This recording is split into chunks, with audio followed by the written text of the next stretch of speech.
간 커요? 간이 커요? 이건 큰 돈 없어도 할 수 있어요. 대출 80% 나올 거예요. 그죠? 그럼 월세 쪽으로 가도 돼요.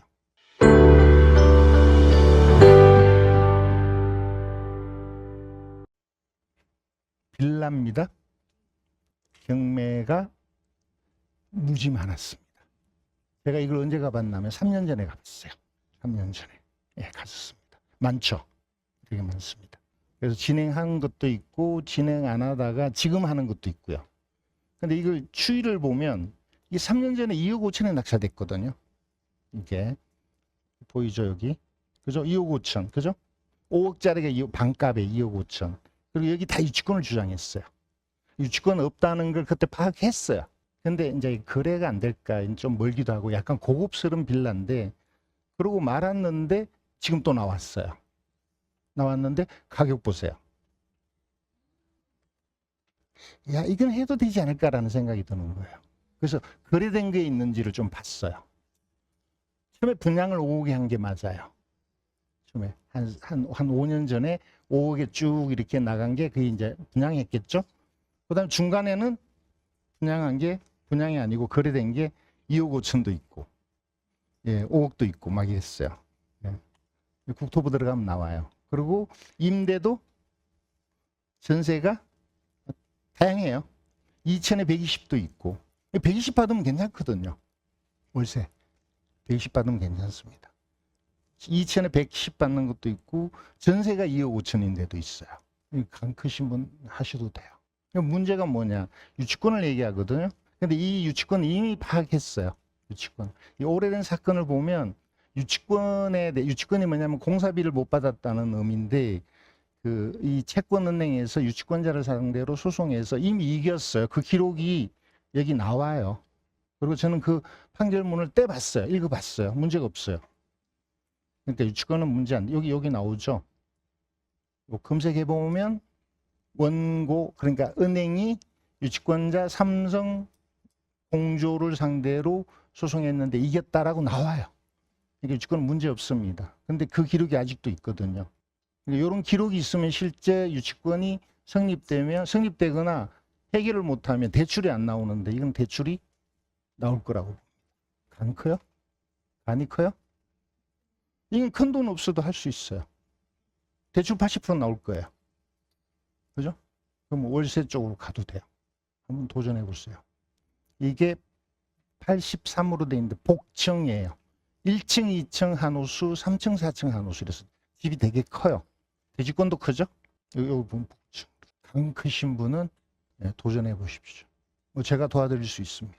이런 걸 해야 돼요. 그래야 돈 벌지. 안 그러면 못 법니다. 빌라입니다. 오피스텔보다 더 어렵습니다. 오피스텔은 관리해주는 데가 있죠. 관리실이. 깨끗해요. 빌라는 그렇지 않잖아요. 자기가 관리해야 되고. 물론 그 위탁해서 관리할 수도 있는데, 그래서 오피스텔은 그래도 이제 규모가 있어서 어느 정도 가격을 판단할 수 있는데, 빌라는 그렇지가 못하거든요. 그래서 빌라를 판단하는 게 좀 어렵습니다. 빌라가 돈이 안 된다고 생각하시면 안 돼요. 빌라에 누가 사나? 돈 없는 사람이 갈 데가 거기밖에 없어요. 오피스텔 가면 월세잖아요. 월세. 그러니까 월세 한 달에 뭐 70, 80 나가는 게 큰 돈이죠. 근데 빌라 들어오는 분들은 정부로부터 지원을 받아서 전세로 들어오잖아요. 빌라도 임대가 잘 나갑니다. 자, 여기 볼까요? 빌라라고 돼 있는데 이건 사실 빌라 아니에요. 오피스텔이에요. 요거를 제가 보니까 강추는 아닙니다. 삼각형 해놨어요. 매매는 한 1억 5천, 전세도 한 1억 5천, 월세는 한 80 정도 나옵니다. 요거 빨간색이면 준주거이거나 상업지역이에요.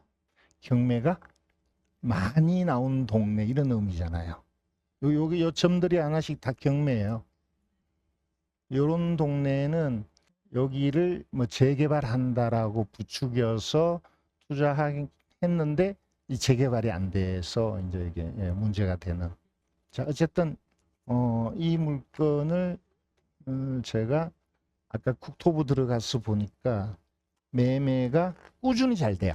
퍼스트 팰리스 꾸준히 잘 되는데 대략 2억 정도 봅니다. 조금 낮게 보는 게 좋겠죠. 1억 8천. 1억 8천. 그래서 매매만 된다면 해도 돼요. 전세는 한 2억. 전세나 매매나 거의 비슷해요. 2억, 1억 8천. 한번 도전해 보십시오. 나쁘지 않거든요.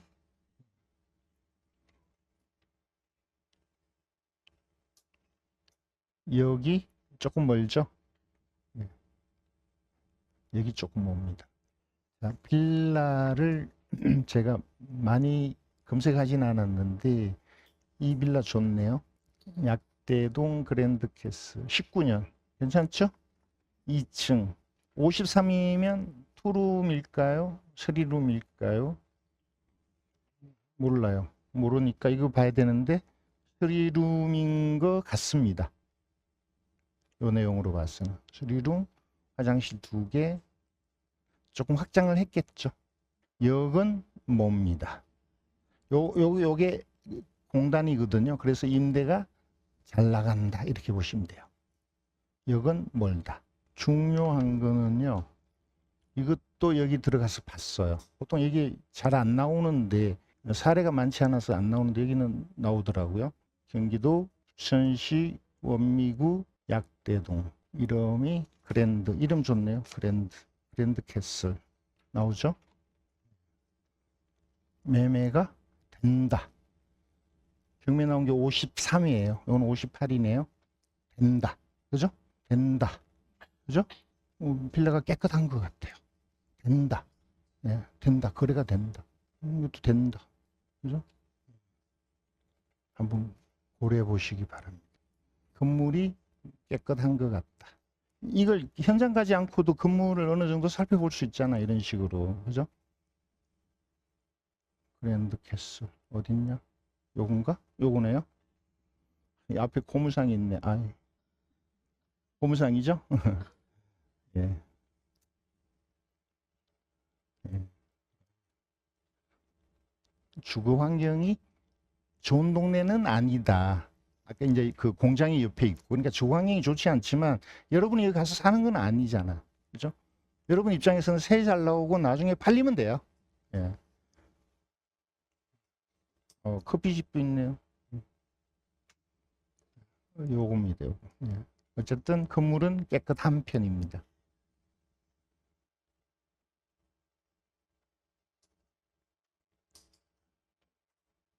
여기 이런 걸 보면 요 전체적인 구조에서 1호, 2호, 3호 세 칸이 있는데 요게 보이죠?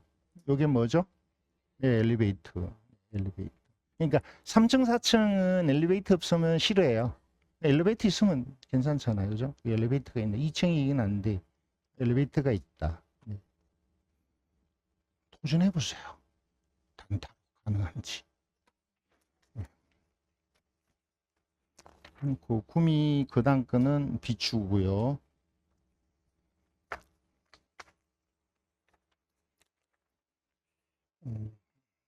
시간 많죠? 네. 5448 하나는 이런 식으로 해봤습니다. 5448 하나와 비슷한 이런 빌라가 과연 얼마의 거래가 될까를 판단해야 되잖아요. 아까 얘기한 대로 여기 들어가서 이게 사례가 안 나올 수 있다면 저는 이렇게 하거든요. 여기서 비슷한 물건을 경매로 얼마에 낙찰됐는지를 보는 거죠. 그죠?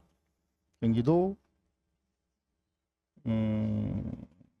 안산시 단원구 와동의 빌라인데 요게 72평방이니까 대략 60에서 85 되는 감정가 2억 7천이니까 한 2억부터 2억은 너무 크나? 1억부터 한 4억 정도 되는 요런 조건에 맞는 빌라가 낙찰된 게 여기다 하나 더 넣으면 돼요. 보존등길. 이게 언제 지었냐? 2018년. 그러면 여기다가 2016년 정도 이렇게 하면 되겠죠. 그죠? 그러면 이 비슷한 이 부근의 빌라가 얼마에 낙찰됐나? 그럼 이런 사례들이 나온단 말이에요. 어디 갔냐? 그죠? 그럼 대략 보면 이건 뭐야? 이건 뭔가 잘못된 거고요. 대략 한 75% 정도의 낙찰되더라. 이런 거를 우리가 알 수 있잖아요. 빌라도 낙찰가가 꽤 높아요. 안산은 호재가 있습니다. 안산은. 그러니까 안산은 이제 뭐 신안산선이나 이런 호재가 있기 때문에 공급이 많지가 않거든요. 그리고 안산은 사실 그 공단하고 관계된 서민들이 많이 사는 동네, 외국인이 많이 사는 동네. 그래서 빌라에 대한 선호도가 있어요. 그래서 이게 대략 한 75에서 80% 낙찰된다. 경우에 따라서는 이게 평당 얼마에 낙찰된다 이런 것까지 따질 수가 있어요. 그죠? 1억 6,100을 21평으로 나누면 평당 얼마라는 게 나오잖아요. 그렇게 계산을 제가 해보니까 이 물건이 이렇게 나와요. 계산이. 사례를 갖고 대입을 해보니까 평균 낙찰된 게 이거는 2억 7,600이에요. 그죠? 80%에 낙찰되더라. 주변에 비슷한 게 최근에. 그 다음에 여기 72평방이죠. 72평방인데 여기에 평방메타당 240만 원에 낙찰돼. 이런 수치를 구할 수가 있어요. 아까 그런 사례를 보고. 그래서 해보니까 여기에 2억 2천 정도 나오고요. 여기에 한 1억 한 7천 정도 나와요. 그러니까 이 정도 세야 된다는 거죠. 최소한. 근데 지금 가격이 1억 3,500이니까 이건 입찰해도 돼. 이런 얘기가 되죠. 만약 이거를 1억 6천 정도의 낙찰을 받으면 다른 비슷한 것보다는 더 싸게 받았다. 이렇게 된다고요. 그런 식으로 추정해서 하시면 돼요. 그러면 입찰가까지도 구할 수가 있죠. 요거하고 비슷하게 넣거나 요거보다 낮게 넣으면 싸게 사는 거다는 결론이 나오거든요. 그런 내용을 가지고 그다음에 현장 가보시면 돼요. 그럼 가보면 집이 깨끗한지 주변에 중개업소 가서 임대가 나가는지 매매가 되는지 요거 살펴보고 낙찰 받으면 되거든요. 그죠? 네. 그런 방법도 있습니다. 국토부에 들어가서 가격 판단하는 방법도 있고 낙찰된 사례를 찾아서 하는 것도 있는데 여기 지금 사는 거는 2억 3,900에 살아요. 대항력이 있잖아요. 그죠? 근데 여기 보면 대항력을 주장하면 이게 낙찰이 안 되니까 아까 그런 얘기했죠. 허그가 대항력을 포기한 물건 이거예요. 포기했다라는 게 여기 있습니다. 그러면 얼마에 낙찰받든 무르주지 않잖아요. 그죠? 네. 그러니까 제가 볼 때는 한 1억 한 6천 정도면 잘 받는 거다. 이렇게 봅니다. 전세 주면 거의 한 2억 가까이. 문제는 이제 다주택자는 이제 이런 걸 하시기에는 세금 문제가 있어서 이제 곤란해지겠죠. 다주택자는 결국은 매매 사업자로 가야 돼요. 단기 매도로 가야 돼요. 그러면 되겠죠.